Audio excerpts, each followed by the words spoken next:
Jorge Mario Bergoglio iba a ser designado su santidad. Cuando fue designado ya papa, todavía aquí en Argentina, creo que en el mundo, se vivió como una emoción muy grande, como un orgullo, pero creo que también, más que nada, como una sorpresa.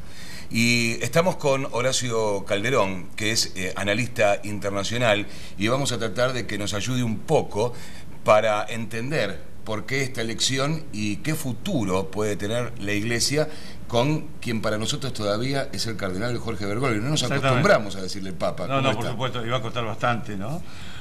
Por supuesto, sobre todo que estamos en un medio en el cual muchísima gente lo ha conocido, ¿no? Claro. Porque ha sido un cardenal, además, su humildad personal y todo, pero muy cercano a la gente. Se lo veía en colectivo, claro. Se lo veía en subterráneo. Él intercambiaba mensajes, incluso lo tenía en Facebook. Yo intercambiaba un mensaje por correo electrónico. Me escribió hace 3 o 4 años como consecuencia de un trabajo que yo había hecho contra el narcotráfico y la drogodependencia, en apoyo del padre Pepe, de alguna forma, de lo que él estaba haciendo en los barrios de emergencia. Y él me agradeció eso. O sea, claro, es muy difícil hablar de Francisco, del Papa Francisco, sin remitirse uno al Bergoglio que se conoció acá en la Argentina, ¿no? Ahora, la primera pregunta que surge de mucha gente con la que tuvimos oportunidad de dialogar en el día de ayer era ¿qué significa esta elección? El primer Papa latinoamericano, y además ¿por qué Jorge Bergoglio, ¿no? Que no estaba ni siquiera entre los favoritos y que tenía ciertas restricciones. Primero su enfermedad, y él mismo lo decía, por mi edad va a ser muy difícil que pueda ser elegido Papa. De hecho, él, en los últimos comentarios que hizo a gente cercana, es que él, bueno, volvía. Dijo, bueno, mi oportunidad ya pasó, ya por el tema de la edad, y creo que hizo referencia a la salud, pero sobre todo a la edad, ya como que estoy fuera de juego, no me acuerdo exactamente las palabras que usó. Pero fue una sorpresa, evidentemente, y es importante destacar que, para mi punto de vista, por la edad y por la salud, y Dios le dé, por supuesto, muchísimos años de vida, y sobre todo de salud, se esperaba a lo mejor un papa más joven. Entonces, yo creo que es un papa de transición, primer punto. Transición porque, de lo contrario, hubiera nombrado, por ejemplo, al cardenal filipino, hubieran elegido al cardenal filipino que tiene 51, 52 años, etc. O tal vez a un cardenal un poco más joven, en la vida de 61 años, 68, 71, en el caso de Scola, de transición. Y por otra parte, de consenso. ¿Qué significa consenso? Que al no llegar a lo mejor algunos de los candidatos que se suponían en primera fila para ser papa, por eso que hay un dicho que dice que el que entra papa sale como cardenal, ¿no? Y prueba también que estas famosas apuestas, ¿no? En las cuales yo no me he sumado, quién va a salir, quién no va a salir fulano, ¿no? Eso no sirve. Y yo creo que la mejor sorpresa ha sido esta, ¿no?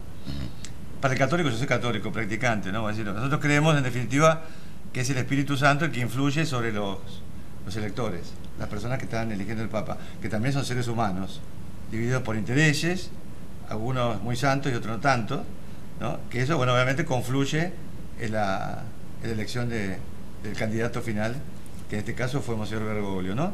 Yo pienso que lo que se ha querido es dar una nueva imagen a la Iglesia. Y lo interesante del caso es el nombre que él elige. Él podía haber elegido, por ejemplo, Juan Pablo III, Juan XXIV, Pío XIII, Benedicto XVII. No, él eligió un nombre que sinceramente no había en toda la historia del papado de la Iglesia, que era Francisco. Tal es así que ni siquiera le van a llamar Francisco I, es el Papa Francisco. Cuando haya un segundo Francisco dirán, bueno, Francisco I, ¿no? Al principio todo el mundo decía Francisco I, de hecho es el primero, pero en realidad el título de él es el Papa Francisco. Usted manifestaba recién que es un Papa de transición. Sí. Esto por la edad. Sí, por la edad, pero puede significar también de que evidentemente va a haber reformas en la Iglesia y que van a ser profundas, y él va a tener que estar al mando de esas reformas. ¿Qué reformas va a tener que hacer él? Bueno, yo creo que las primeras reformas que va a tener que hacer es, como lo sugirió Benedicto XVI, con su renuncia, remitiéndose también a su edad, a su estado de salud, etcétera, a los problemas internos que se han creado durante las últimas décadas en la Iglesia, ¿no? No solamente la cuestión de la pedofilia, que hay que terminar con eso, obviamente, no solamente hay que terminar con los abusos que han tenido los niños dentro de las parroquias, fuera de ellas, sino también abusos de los seminaristas, a los seminaristas. Para empezar a hablar, eso es lo más complicado, barrer definitivamente la Iglesia este tipo de sujetos. ¿Y va a poder? Ese es un tema, ¿no? Hay que rezar mucho para que el Papa pueda hacerlo. Y segundo, estos intereses creados dentro de la curia romana, que se han ido amasando durante tantísimo tiempo, ¿no? Y que han llevado, por ejemplo, a sucesos como los del Batilix, ¿no? Que el mayordomo del Santo Padre lo traicionó, le robó documentación. Eso es una cosa insólita y que no lo ha hecho per se, ¿no? Que fue un periodista infiltrado para luego vender los secretos. No, era una persona de confianza del Papa que evidentemente se dejó influenciar, se debe haber dejado influenciar por alguien muy cercano a la cúspide del poder, llamarlo de alguna forma curialesco, que hay en la Ciudad del Vaticano, ¿no? Ahora, si él va a querer transformar la Iglesia, y esa transformación debe ser profunda, va a tener que modificarse de alguna manera esta pirámide que tiene hoy el poder en el Vaticano. Estoy hablando de que él va a tener que nombrar a un secretario de Estado Vaticano, que hoy es Tarcisio Bertone, sí. Y por supuesto que eso es clave. Es clave. Y puede traer algunas consecuencias, o puede haber algún signo por dónde va a ir el camino que va a marcar su santidad, ¿no? Yo creo que efectivamente, yo comentaba eso ayer, justamente, ¿no? Lo que usted acaba de decir, yo lo comentaba ayer, que va a ser importantísimo conocer la designación del próximo secretario de Estado. Por ejemplo, si quedara Tarcisio Bertone, para mí sería como una especie de gatopardismo, donde nada cambiaría. Que nada cambiaría. Lo digo abiertamente como católico, yo soy practicante, voy a misa como... O sea, no es que está hablando alguien de afuera de la Iglesia, ¿no? Sí sería importante un cardenal alejado de la cúspide del poder y de las intrigas que existen dentro de, no dice el Vaticano, en realidad la Santa Sede, y dar paso realmente a alguien que sea un puntal, ¿no? Un puntal del Papa Francisco, justamente en esta etapa que la Iglesia necesita de depuración interna, para poder después salir al mundo en una renovación desde el punto de vista evangélico, ¿no? De la evangelización, etcétera, del apostolado que hace la Iglesia, bueno, que ha venido todo esto retrasándose de manera muy profunda gracias a los grandes escándalos que ha soportado durante, diría yo, por lo menos las 2 últimas décadas, ¿no? Uno que conoció siempre al cardenal Jorge Bergoglio tal vez lo pueda definir como un conservador moderado, un hombre amante de la austeridad. Y hay un símbolo clave ayer cuando sale al balcón después de haber nombrado el cardenal francés, sí. Que su nombre era Jorge Bergoglio y era Francisco, es la cruz. No es esa cruz de oro que usan todos los papas cuando son nombrados, sino que una cruz muy austera. Uno puede pensar que a lo mejor... Cruz de obispo, claro. Sí, cruz de obispo. No, pero de Roma, digamos, supongo. Por eso. Pero no es la cruz papal, ¿no? Claro, pero digo, uno puede pensar que eso sea un símbolo por donde va a transitar el futuro de la Iglesia, una Iglesia austera, conservadorista, pero moderada. Sí, yo no soy tampoco demasiado afecto a decir, bueno, esto es conservador, esto es renovador, esto es... Siempre hay... Es bastante, digamos, elástico, ¿no? Porque puede ser un papa aparentemente con una apariencia moderada y ser en el fondo alguien que va a preservar los valores fundamentales de la Iglesia, ¿no?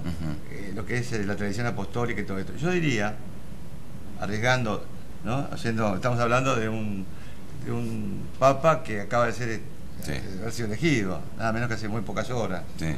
O sea que uno debería decir, bueno, yo debo esperar y no especular. Pero yo creo que los cambios que se pretenden desde afuera de la Iglesia, yo digo que se vayan buscando un asiento, que esperen sentados esos cambios. Es decir, si se espera que el cambio en el celibato, yo lo veo extremadamente difícil. Diría que, hablando en términos de probabilidades, muy baja. No solamente pienso yo y lo decía ayer por varios medios, porque el celibato es una tradición apostólica. Jesús no instituyó a una mujer para ser, por ejemplo, un apóstol, dos hombres. Él era casado, sí, efectivamente, pero dejó todo por seguir a Jesucristo. Todos conocemos perfectamente lo básico de todo eso. También yo lo he visto, yo he convivido con sacerdotes desde el año 2002 al 2005, no tan lejano ahora. Y lo que uno veía es que cuando el sacerdote está realmente dedicado, ¿no?, a su apostolado, etcétera, a sus votos, al servicio de la comunidad, no dan abasto, no tienen tiempo. Si no tienen tiempo. Entonces, si uno piensa que ese sacerdote se va a poner de novio, obviamente, se va a casar, va a tener hijos, después el que fracase se va a querer divorciar. Entonces, realmente la Iglesia necesita apóstoles que estén a tiempo completo en el tema. O sea, al margen de la parte de tradición apostólica, uno lo ha visto en el terreno eso, ¿no? Yo no creo que se pueda dividir realmente un sacerdote entre una vida familiar con mujer, hijos, después nietos y su tarea como sacerdote. Bueno, él cuando se ordena sacerdote, cuando le da la noticia a su familia al tomar esta decisión, tuvo algunos problemas, sobre todo con la mamá. La mamá no lo acompañaba mucho, no quería. Y la novia tampoco, porque aclaremos que nadie sabe a lo mejor que Jorge Bergoglio, hoy Francisco, estaba de novio. Él estaba de novio, iba con su novia a la parroquia y se sintió tocado por la vocación. Yo tengo un amigo sacerdote que le ocurrió algo parecido. Creo que era María Elena esa novia, ¿no? Sí, yo no... sí. Recién la escuchamos y decía que comentaba una anécdota, ¿no? Que él le pide matrimonio a María Elena y le dice, si no te casas conmigo me hago cura. Con más razón todavía, ¿no? Lo que se llamaba la vocación, ¿no? Pero así fue. Él estaba de novio, fue tocado por la vocación e ingresó al seminario a los 22 años. Él era técnico químico, no sé si es demasiado conocido. Y profesor de literatura, ¿no? Sí, aparte, ¿no? Sí. Pero era técnico químico, era militante peronista en sus tiempos, de la Guardia de Hierro, que era un grupo moderado dentro del justicialismo, tampoco era un grupo considerado estos de extremistas, de derecha o de extrema izquierda, de la tendencia revolucionaria, etcétera, llamados los Demetrios, ¿no?, de una forma más coloquial. Yo conocí a algunos de ellos y bueno, él era, ya lo digo, un militante peronista, ¿no? Y jesuita, ¿no? Y jesuita, el primero. Y educador. Sí. Y el primer papa jesuita. Una orden perseguida, encarcelada, expulsada durante muchos años, y ahora es el pastor jesuita, sumo pontífice. Sí. Hay una cosa interesante, ¿no? Por ahí, por supuesto, los televidentes lo deben saber porque habrán pasado horas viendo noticias y todo esto. Pero es, primero que todo, el primer papa latinoamericano, de Iberoamérica. ¿Eso es alguna señal? Sí, la señal del reconocimiento de que creo que el 40% de los 1.200 millones de católicos del mundo están en el continente americano. Cuidado con eso. Que no tenía tanta representación en cardenales como Europa, que es un continente vaciado prácticamente de vocaciones. Yo en Europa, no es como acá en Argentina, donde uno va a misa un día de semana y se encuentra con mucha gente, con gente joven. Tiene más cardenales, por ejemplo, que Estados Unidos, que tiene 300 millones de habitantes, los cuales muchos son católicos, pero todo el continente, Brasil, por ejemplo, es el país con más católicos, ¿no? Él manifestó en el día de hoy que había hablado por teléfono con Benedicto XVI. Es más, lo visita hoy. Acordaron que lo va a visitar. Sí. Exactamente. Él fue quien, cuando fue elegido Joseph Ratzinger, fue el segundo cardenal con más votos, y él resignó ser en ese momento papa para que fuera justamente Benedicto XVI. ¿Por qué fue esto? Bueno, eso yo creo que lo que se diga al respecto es muy especulativo, ¿no? Sí se puede tal vez garantizar con ciertas limitaciones, obviamente, que él recibió el segundo número de votos, ¿no? En ese momento, bueno, él tal vez prefirió, o las cosas se dieron de manera que resultara electo en ese momento Benedicto XVI. Por eso él se sentía fuera de posibilidades ahora en este momento. Y yo decía en Twitter, esto no dura más de 48 horas. Yo estaba convencido que el Papa iba a surgir en las primeras votaciones, de hecho fue la quinta, ¿no? Por cómo venía la cuestión dentro de dentro del cónclave. Yo sé positivamente que en este momento él a lo mejor no estaba convencido de que podía ser electo, pero sí íntimamente estaba convencido de que si era elegido, esta vez iba a decir que sí. Sí. No, la vez pasada no le di la oportunidad de decir que no, cuidado, porque cuando hay una votación y se llega a la mayoría de 2/3, Sí. automáticamente queda el Papa electo, pero él tiene que aceptar. Claro. ¿No? Él acepta. En realidad, él no tuvo los votos para ser Papa. O sea que él nunca pudo decir, no quiero ser Papa. Puede, por supuesto, en determinado momento decir, bueno, yo Jorge Bergoglio, respaldo al cardenal Ratzinger, claro, para que sea, ¿no? Y que quienes lo siguieran a Monseñor Bergoglio, es todo especulativo. Sí, es todo, ¿no? Porque todo lo que se diga... No, pero quiero decir, él tenía tomada la decisión de que si esta vez era elegido, iba a dar el sí, que no iba a haber dudas. Digo, no dudó en algún momento, ¿no? Y yo creo que a lo mejor en la elección anterior tampoco hubiera dudado, ¿no? Salvo que él diga, personalmente, que yo lo escuche a él decir, realmente en la elección anterior yo decidí tal cosa, tal otra, yo no creo en los rumores, porque lo que está en la Capilla Sixtina queda en la Capilla Sixtina, y después cuestiones que trascienden, a lo mejor hay un cardenal que hace un leak, como decía, ¿no? No un Wikileaks, un Batilic, sí, un comentario que no debe hacerlo, bueno, permita entonces originar versiones, ¿no? En ese sentido, yo decía ayer, tal o cual cosa, salvo que yo se le escuche al cardenal Bergoglio, hoy Francisco, prefiero dejarla a la especulación y todo esto, como puede hacer cualquiera, hasta uno mismo, sí, ¿no? Sí. Hablábamos recién de los desafíos y de los obstáculos que va a poder tener sí, Francisco el día de mañana dentro de la iglesia.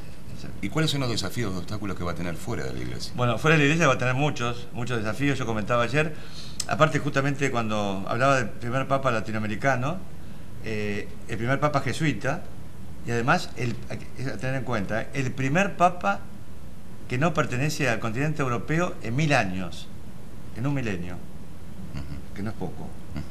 Que esto recaiga en argentinos es obviamente un honor para la Argentina, sí, por supuesto, no cabe ninguna duda, ¿no? También para la Compañía de Jesús, es un altísimo honor, como lo acaba de decir justamente su máximo, antes era superior general, no recuerdo exactamente en este momento el nombre, pero los desafíos que le esperan al Papa, yo creo que, entre otros, es cuidar a las comunidades cristianas que están siendo en este momento perseguidas en aquellas regiones que dieron nacimiento a las 3 grandes religiones monoteístas, es decir, al judaísmo, al cristianismo y al islam. Desde Irak hasta Líbano, hasta Palestina, donde se produjo la pasión, ¿no? La vida, pasión y muerte de Jesucristo. Bueno, el cardenal últimamente, en los últimos años, ha tenido mucho acercamiento con esa religión. Exactamente. Entonces yo creo que eso es muy importante, y yo creo que este acercamiento que él tuvo con las otras religiones acá en la Argentina, sobre todo en su arquidiócesis en Buenos Aires, lo va a trasladar a nivel global, porque obviamente todo lo que hace el Papa tiene impacto global, sí, ¿no? Además, al margen de las relaciones internacionales, porque en realidad dicen el Estado del Vaticano. El Vaticano no es un Estado, es la sede pontificia del Santo Padre, ¿no? Es el Holy See, o sea, la Santa Sede. El Vaticano es el lugar donde está situada la Basílica de San Pedro, el complejo donde vive el Papa, etc., ¿no? Pero yo creo que una de las grandes misiones que va a tener el Papa, además del diálogo interreligioso, digamos de las relaciones con las otras religiones, ¿no? Porque la cuestión de diálogo a veces se presta a confusiones, ¿no? O sea, que tiene que, no sé, islamizar la iglesia, o que se tenga que judaizar la iglesia, o al judaísmo ponerle, es decir, relaciones con las otras religiones. Él siempre fue un acérrimo defensor del Concilio Vaticano II. ¿Puede haber una continuidad en el camino de la iglesia? Yo pienso en una cuestión, que el Concilio Vaticano II fue un concilio pastoral, ajustado a verdades que son dogmas de fe, sí, pero fue un concilio pastoral, ¿no? No fue un concilio dogmático. Es muy difícil plantear a lo mejor a los oyentes la diferencia, pero yo creo que va a haber que esperar. Obviamente es un teólogo también, el cardenal Bergoglio, y hoy Francisco, ¿no? Sí. Cuesta acostumbrarse. Cuesta. Es un teólogo, y yo creo que habrá que esperar su primera encíclica, ¿no? O sus bulas, sus cartas, para ver a ver qué orientación piensa darle a su papado, ¿no? Así el signo o el sello del papado de Francisco, ¿no? Para saber, en definitiva, a dónde va. Pero lo que yo sí puedo estar seguro, que va a buscar, reimplantar o reinstalar a la Iglesia en el mundo, la imagen de la Iglesia, muy deteriorada por un lado, y por el otro lado también el acercamiento, como lo tiene en la realidad, que no siempre se reconoce a los pobres, ¿no? Calderón, por último, ¿podremos decir en un futuro de que Francisco fue el Papa reformista? Tendría que ver a qué se llama reforma.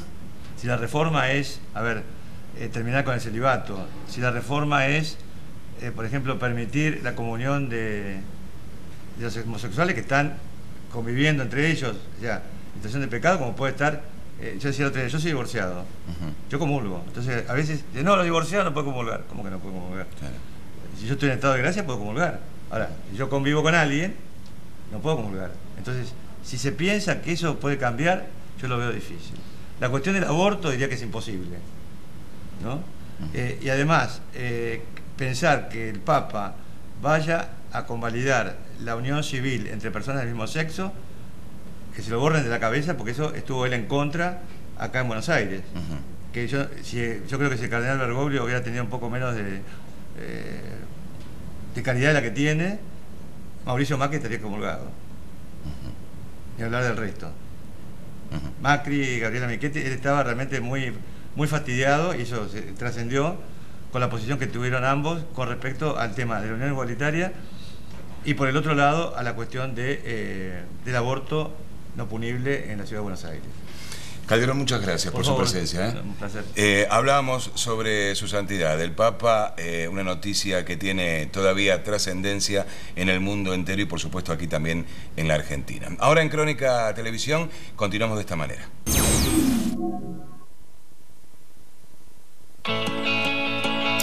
Vuelvo a conectar, como en casa desde un bar, con Fivertel voy a volar y mi día organizar. Con amigos trabajar o en una plaza disfrutar, de cualquier parte puedo enviar lo que acabo de inventar. Y si tengo que estudiar, ya no tengo excusas, Fivertel Zone está ahí, solo tengo que hacer clic.